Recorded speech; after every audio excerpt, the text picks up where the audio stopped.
할렐루야.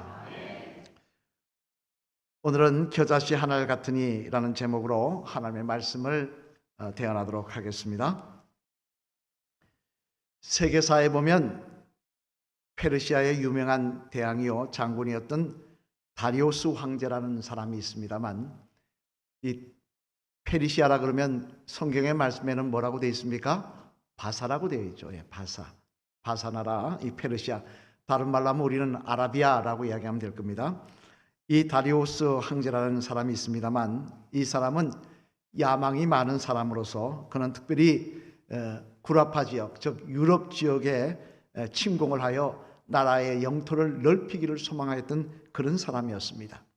그래서 첫 번째로 이 구라파 지역 유럽을 침략하며 치렀던 전쟁이 누구와 치른 전쟁이냐? 바로 알렉산더 대왕과 치른 전쟁이었습니다. 한번 볼까요? 이렇게 생긴 알렉산더 대왕이죠. 예. 이 전쟁을 시작하려고 할 때 다리우스 황제는 먼저 선전포고를 하면서 자신의 병사 하나를 시켜서 알렉산더 대왕에게 선물을 보냈다는 것입니다. 그 선물이 뭐냐? 황제가 알렉산더 대왕에게 보냈던 선물이 뭐냐? 그것은 참깨가 가득 들어있는 한 포대를 보냈다는 거예요. 다시 말해 큰 포대에 참깨를 가득 담아서 알렉산더 대왕에게 보냈다는 것입니다만, 그러면 이 의미는 뭐냐? 여러분, 포대 안에 참깨가 담았으면 얼마나 양이 많겠습니까? 그죠? 따라서 우리 군대가 이렇게 많으니 싸우기를 포기하고 순순히 항복하라. 너희들에게는 승산이 없다라는 의미로 이 참깨 이 포대를 보냈다는 것입니다. 그러자 그 깨가 가득 들어있는 포대를 받은 알렉산더 대왕은 이제 뭘 해야 됩니까? 답장을 보내야 될 거 아니겠습니까? 답장으로 작은 봉투에다가 씨앗 하나를 넣어서 그 병사에게 들려서 다리우스 황제에게 전달하였다고 합니다만, 그 씨앗이 무슨 씨앗이냐? 바로 겨자씨였다는 거예요. 이 의미는 비록 우리들이 당신들의 군대보다 숫자가 작아도 절대 쉽게 죽지 않는다. 그러니 무시하지 마라 라는 의미로 보냈다는 것입니다. 항복하지 않고 싸우겠다는 의미로 보내겠다는 거예요. 그러면 역사적으로 이 전쟁에서 누가 이겼겠습니까? 참깨같이 많은 다리우스 황제가 이겼겠습니까? 겨자씨를 보낸 알렉산더가 이겼겠습니까? 알렉산더가 이겼습니다. 알렉산더가 이 전쟁에서 승리했었습니다. 이처럼 겨자씨는 쉽게 죽지 않고 잘 자라는 식물의 씨앗으로 그리스와 유대 지역 등에 널리 알려진 그런 씨앗이었습니다만, 오늘 본문 말씀에도 보면 이처럼 잘 자라는 겨자씨를 가지고 예수님께서도 비유를 들어서 말씀하고 계시더라는 거예요. 우리 오늘 본문 31절 말씀 앞을 보시며 한번 같이 읽어보시겠습니다. 시작. 또 비유를 들어 이르시되 천국은 마치 사람이 자기 밭에 갖다 심은 겨자씨 한 알 같으니. 아멘. 무슨 말씀입니까? 알렉산더 대왕은 겨자씨 한 알로 가지고 우리 군대는 쉽게 죽지 않는다, 우리는 작지만 포기하지 않는다, 그런 뜻으로 보냈다고 한다면, 예수님께서는 겨자씨를 들어서 뭐라고 말씀하고 있느냐? 하나님의 나라에 대해서 말씀하고 있더라는 거예요. 하나님의 나라는 마치 밭에 심겨진 겨자씨 한 알 같으니. 아니 여러분, 이 땅에는 씨앗이 많지 않습니까? 뭐 잣나무 씨앗, 소나무 씨앗, 뭐 여러 가지 씨앗들이 많을 테고, 또 유대인들이 귀하게 생각하던 백향목 나무의 씨앗도 있을 텐데, 그런 씨앗 다 제쳐두고 예수님은 겨자씨 하나를 가지고 하나님의 나라에 대해서 비유로 설명하고 계시더라는 거예요. 그러면 여러분, 겨자씨에는 어떤 특징이 있기에 예수님께서는 하나님의 나라에 대해서 말씀하시면서 하필 겨자씨를 들어서 비유로 말씀하고 계신 것일까요? 바라기는 오늘 이 말씀을 통하여 저와 여러분들도 하나님의 나라가 확장되며 하나님의 역사가 일어나는 그 배경과 섭리를 바로 알아 그 일에 마땅하게 쓰임받는 복된 주의 백성들 되시기를 주님의 이름으로 간절히 축원을 드립니다. 그러면 겨자씨에는 어떤 특징이 있기에 예수님께서는 하나님의 나라에 대해서 비유를 들어 말씀하시면서 하필 겨자씨를 들어서 말씀하고 계시고 그 의미는 무엇일까? 그 내용을 살펴보면요. 먼저 첫째로 우리 한번 같이 앞을 보시며 같이 한번 읽어보시겠습니다. 시작! 하나님의 나라는 지극히 작은 것에서 시작된다는 사실을 말씀하시기 위함이었습니다. 하나님의 나라는 어떻게 시작된다고요? 지극히 작은 것에서 시작된다는 거예요. 오늘 보면 31절로 32절 말씀 같이 한번 읽겠습니다. 시작! 또 비유를 들어 이르시되 천국은 마치 사람이 자기 밭에 갖다 심은 겨자씨 하나를 같으니 이는 모든 씨보다 작은 것이로되 자란 후에는 풀보다 커서 나무가 되매 공중의 새들이 와서 그 가지에 깃들이니라. 아멘. 무슨 말입니까? 하나님의 나라는 마치 겨자씨 하나, 작은 겨자씨 하나 같아서 그 나라서 거기서부터 시작되어 크게 자란다라고 말씀하고 있습니다만, 그러면 겨자씨 하나는 어느 정도 크기냐? 얼마나 될까요? 1mm라고 합니다. 1mm. 여러분 복숭아 씨앗이 얼마나 할까요? 5cm, 4, 5cm 되죠? 복숭아 씨앗. 사과 씨앗도 한 1cm, 0.5, 0.8 정도 되죠? 예, cm 되죠? 한 8mm 되죠? 그런데 겨자씨 하나는 1mm라는 것입니다. 그런데 그렇게 작은 씨앗, 그렇게 작은 씨앗이 자라면 어떻게 된다고 하느냐? 32절 말씀에 뭐 이렇게 말씀합니다. 자란 후에는 풀보다 커서 나무가 되며 공중의 새들이 그 가지에 깃들더라. 어떻게 되느냐? 우리 사진 한번 볼까요? 이렇게 된다는 겁니다. 저게 몇 메다냐면, 저 그림은 되게, 저 사진은 되게 크게 보이는데 한 4m 돼요. 4m 정도. 4m도 꽤 크죠? 그죠? 4m 큰 나무입니다. 4m 정도 자라는 나무가 1mm의 씨앗을 심었는데 그것이 자라서 4m 밑에 저렇게 큰 나무가 된다는 거예요. 새들이 깃드는 나무가 된다는 거예요. 따라서 이 말씀은 뭐냐? 하나님의 나라가 겨자씨같이 작게, 크게 시작하는 게 아니라 작게 시작한다. 그래서 크게 자란다라고 말씀하고 있는 것입니다. 오래전에 신문 사설을 읽다가 그 내용이 마음에 들어서 제가 동의한 적이 있고 또 그걸 일부러 기록해 놓은 적이 있습니다만, 그 내용은 뭐냐면 우리나라 사람들은 조그마한 나라에서 태어나서 그런지 몰라도 유달리 작은 것을 무시한다는 내용이었습니다. 작은 것을 비하하고 자꾸만 작은 것은 감추려고 한다는 거예요. 그래서 가까운 일본만 하더라도 경차 많이 타고 다니지 않습니까? 그런데 우리나라는 경차 안 타려고 그럽니다. 사람들이 하차감이 안 좋아요. 하차감 아시죠? 내릴 때 느낌. 사람들이 우습게 보기 때문에 형편이 안 돼도 좋은 차, 고급차 타려고 한다는 거예요. 또 심지어는 우리들이 사용하는 말 속에도 작다는 것은 거의가 다 안 좋은 쪽으로 쓰이고 있더라는 거예요. 대표적인 말이 좀씨라는 말이라고 합니다. 여러분 좀씨가 무슨 말인지 아십니까?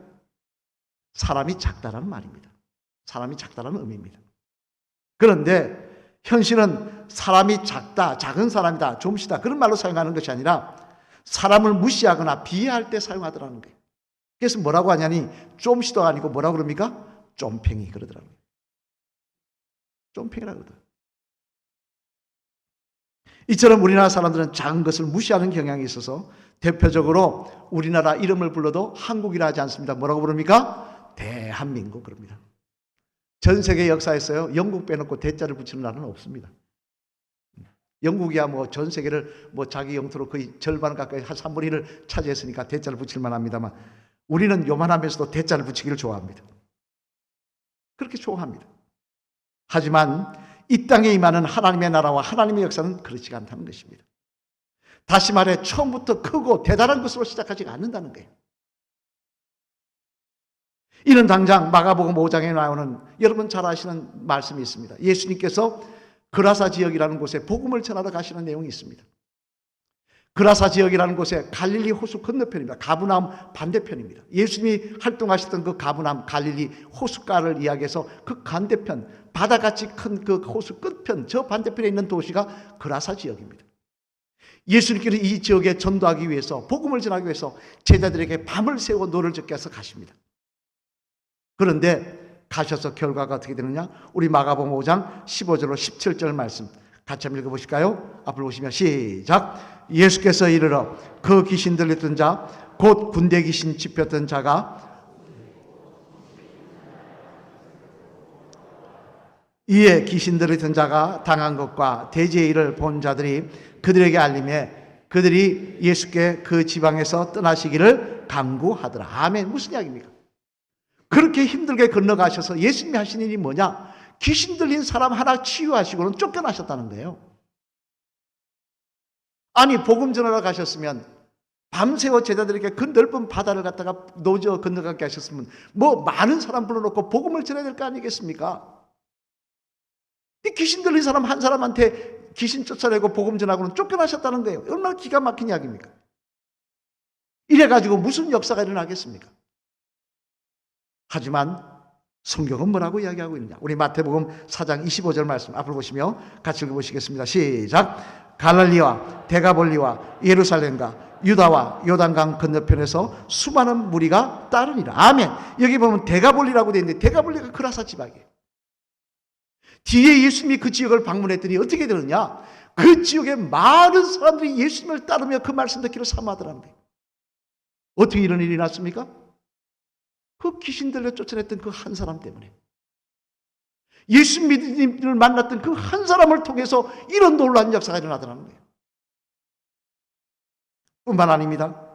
로마의 복음이 전파된 것도 마찬가지입니다. 여러분, 로마가 얼마나 큰 나라입니까? 그죠? 터키, 지금의 터키, 뭐 이탈리아, 유럽 쪽, 스페인, 뭐 저쪽에 아시아까지 다 로마였습니다. 그런 로마에 누구 혼자 달랑 복음 전하러 갑니까? 사도 바울 혼자 갑니다.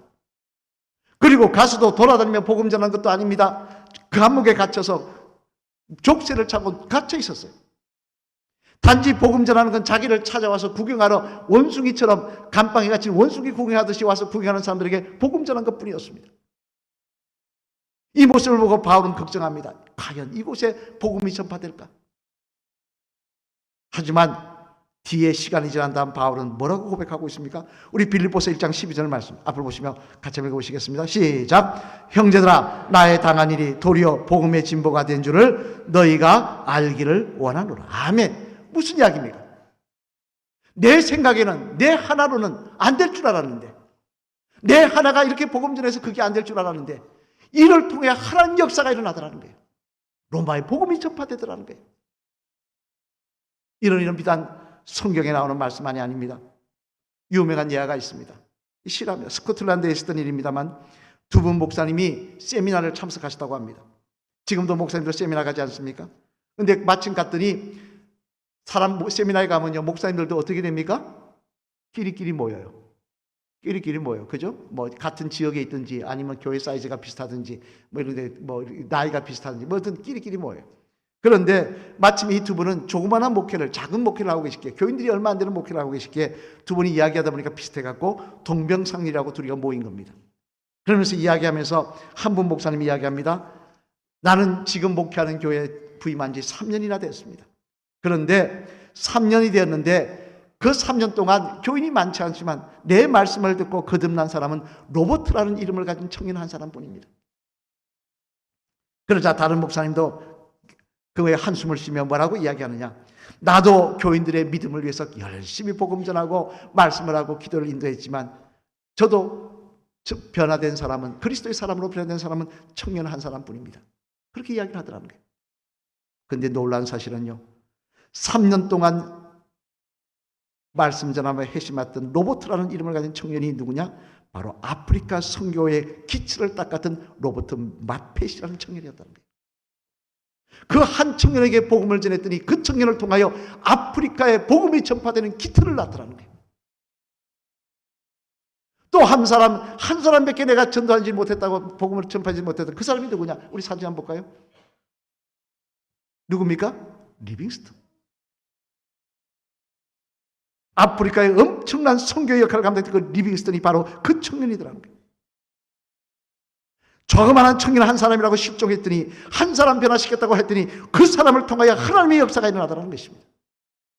그 사람을 통하여 하나님의 나라가 확장되더라는 것입니다. 우리는 흔히 이야기합니다. 내 혼자 수고해서 무슨 일이 일어난다고, 내 기도가 무슨 의미가 있다고, 내 헌신이 무슨 그렇게 특별한 거라고. 아닙니다.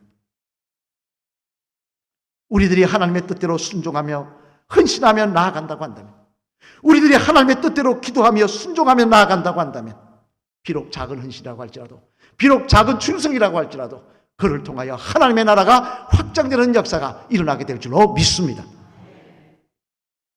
하나님은 그렇게 역사하신다는 거예요. 실망하지 마십시오.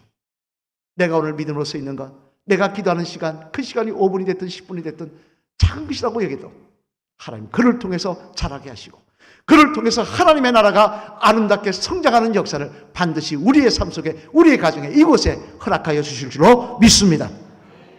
그 일을 사모하시는 저와 여러분 되시기를 주님의 이름으로 간절히 축원을 드립니다.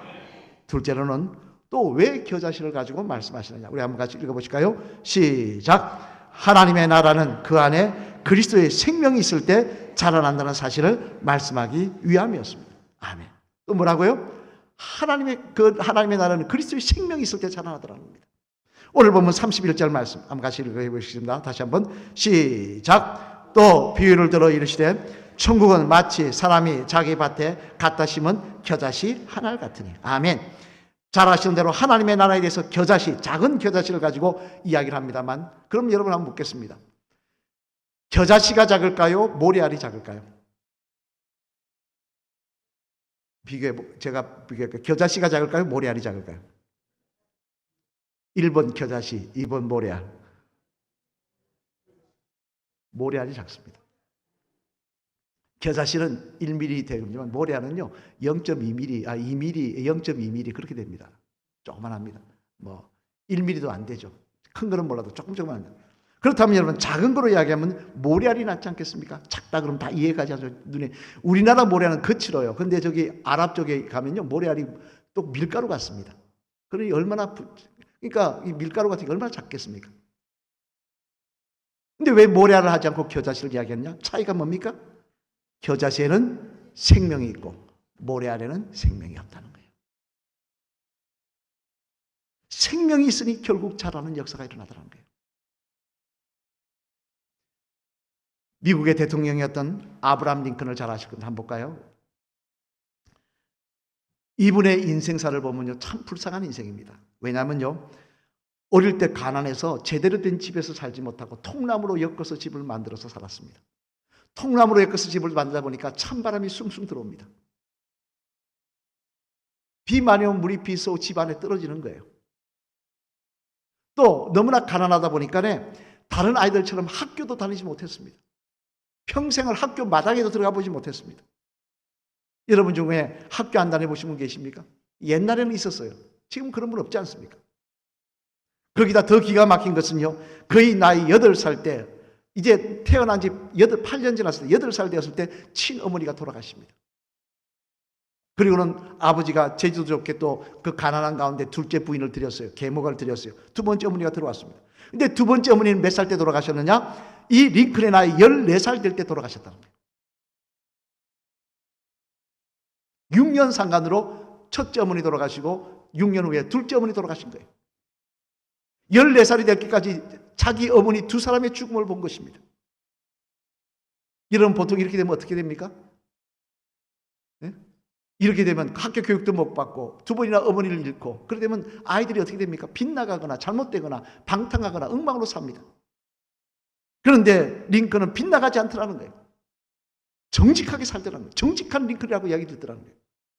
뿐만 아니라 나중에 미국 대통령이 되어서 다른 사람들이 반대하면 안 된다고 했던 그 노예 해방이라는 엄청난 하나님이 기뻐하시는 일을 행하더라는 거예요. 그래서 사람들은 물어봅니다. 어떻게 이럴 수 있었습니까? 어떻게 빗나가지 않을 수 있었습니까? 어떻게 이렇게 귀한 반대에도 불구하고 노예 해방이라는, 지금도 그 링컨을 보고 아메리카를 구원했다고 그렇게 이야기를 합니다. 그 링컨 기념관에 저는 가보지 못했습니다. 그렇게 써 있다고 합니다. 그때 링컨이 뭐라고 대답하냐? 이렇게 대답했다는 것입니다. 나는 두 번째 어머니를 통해서 성경 말씀을 배웠습니다. 그 성경 말씀을 배울 때 단순히 읽고 아는 것에서 멈춘 것이 아니라 내 마음에 그리스도의 생명으로 뜨거워졌기 때문이었습니다. 내 마음에 성령의 임재를 느꼈다는 것입니다. 내 마음에 그리스도의 생명으로, 그리스도의 영으로 충만케 되었다는 것입니다. 성령의 임재를 통하여 그리스도의 생명이 링컨의 마음속에 충만했기 때문에 링컨은 유혹과 여러 가지 속에서 흔들리지 않고 정직할 수 있었으며, 그리고 나아가 대통령이 되어 노예 해방을 이룰 수가 있다는 것입니다. 이는 우리도 마찬가지입니다. 여러분, 성령이 임재, 작은 무리가 모였다고 돼야 되는 거 아닙니다. 여러분, 초대교회 아시지 않습니까? 120문도 모였잖아요. 작죠? 120문도. 120명이면 작은 사람들입니다. 우리 일부 예배 가면 100명 정도 나옵니다. 그런데 그런 분들이 어떻게 뭘 할 수 있겠습니까? 이들도 나가서 당장 나가서 뭐 엄청나게 전도한 것도 아니더라는 거예요.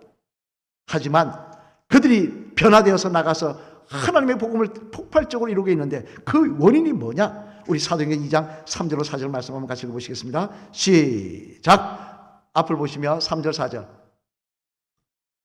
시작. 마치 불의 혀처럼 갈라지는 것들이 그들에게 보여 각 사람 위에 하나씩 임하여 있더니 그들이 다 성령의 충만함을 받고 성령이 말하게 하심을 따라 다른 언어들로 말하기를 시작하니라. 아멘. 무슨 말씀입니까? 하나님의 영, 그리스도의 생명이, 그리스도의 영이 그들 마음속에 임하자 그들을 통하여 놀라운 역사가 일어나더라는 거예요. 작다고 다 하나님의 역사가 일어나는 거 아닙니다. 작지만 그 안에 그리스도의 영인 성령님이 임재하시고 그리스도의 생명으로 우리가 충만할 때 그 생명은 자라게 되어 있으며 그 생명을 통하여 하나님의 역사는 이곳에 일어나게 될 줄로 믿습니다. 따라서 우리는 오늘도 사모해야 될 것입니다. 하나님, 나에게 그리스도의 영인 성령을 부어주시고 내 안에 그리스도의 생명이 넘쳐나게 하여 주시옵소서. 그래야 할 때 우리를 통하여 하나님의 나라가 확장되는 역사가, 겨자씨같이 아름답게 자라나는 역사가 일어나게 될 줄로 믿습니다. 사랑하는 성도 여러분, 이제 말씀을 마치려고 합니다. 저는 이렇게 생각합니다. 우리 성도들은 꿈을 꾸어야 된다고 말입니다. 어떤 분은 그 꿈을 뭐라고 하냐? 내 성공, 내 자녀가 잘 되고 내 그 삶이 복되고 성공하는 그런 꿈이라서 저는 그렇게 생각하지 않습니다. 우리가 꾸어야 될 꿈은 하나님의 나라가 확장되는 꿈입니다. 하나님의 뜻이 이곳에 이루어지는 꿈입니다. 하나님의 역사가 이곳에 임하기를 원하는 꿈입니다. 더 많은 사람들이 예수 믿고 천국을 소망하게 되는, 생명을 얻게 되는 그 꿈입니다. 그리고 우리가 그 꿈을 꾸며 이 꿈을 이루기 위해서 오늘도 그리스도의 생명으로 충만하며 그리고 작은 모습이라도 내가 할 수 있는 일에 최선을 다하며 헌신해 나갈 때 그 역사는 우리를 통하여 이곳에 일어나게 될 줄로 믿습니다. 우리 마지막 따라 하실까요? 집사님, 비록 작은 한 사람이지만 집사님을 통하여 하나님은 하나님의 나라가 확장되기를 원하십니다. 믿으십니까? 따라하겠습니다. 이를 위해 성령 충만하셔서 그리스도의 생명력으로 승리하시는, 크게 쓰임 받으시는 집사님 되시길 바랍니다. 할렐루야. 아멘. 우리가 하나님의 거룩한 꿈을 꿀 때 나머지 꿈들은, 우리가 꾸는 세상적인 꿈들은 하나님께서 이루어 가실 줄로 믿습니다. 오늘 보면 31절로 32절 말씀 앞을 보시며 다시 한번 읽어보실까요? 시작. 또 비유를 들어 이르시되 천국은 마치 사람이 자기 밭에 갖다 심은 겨자씨 하나를 같으니 이는 모든 씨보다 작은 것이로되 자란 후에는 풀보다 커서 나무가 되매 공중에 새들이 와서 그 가지에 깃들이느니라. 아멘. 무슨 말씀입니까? 하나님의 나라는 생명력이 있을 때, 하나님의 나라는 지극히 작은 것에서 시작한다는 것입니다. 그 작은 것, 그 생명력이 있는, 그 성령의 생명력이 있는 그리스도의 생명으로 충만한 모습이, 그 작은 헌신이 저와 여러분의 모습이 되셔서 그 모습을 통하여 하나님 영광 받으실 일들이, 하나님 기뻐하실 일들이, 우리가 천국에 갔을 때 하나님 앞에 자랑할 일들이 많이 일어나는 복된 주의 성도들 다 되시기를, 거룩한 꿈을 꾸시는 믿음의 백성들 되시기를 주님의 이름으로 간절히 축원을 드립니다.